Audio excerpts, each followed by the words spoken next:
Hello, in this episode we are going to talk about TSDZ2 and TSDZ2B. What upgrades have been made to these two motors? First of all, we can see that the appearance of the new line design, TSDZ2B streamlined lines, compared to the TSDZ2 horizontal lines, looks more powerful. After reinforcing, the strength increases by 15%, reducing the failure rate of this reason and after-sales on this point. Your e-bike can be ridden as a normal bike when the motor out of power thanks to the new bidirectional freewheeling clutch instead of the one-way clutch to reduce the drag resistance from motor.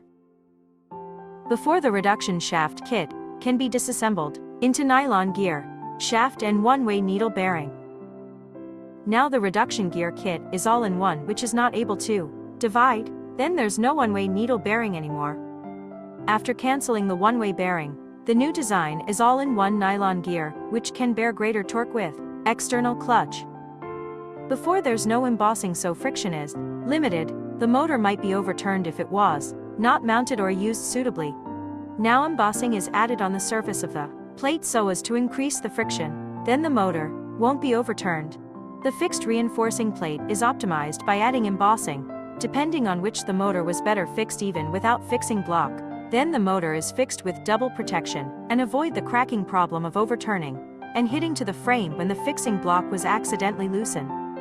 After the upgrade of fixing plate, the adaptability of the motor is improved, so that the motor can also be installed on e-bikes where fixed block is not available.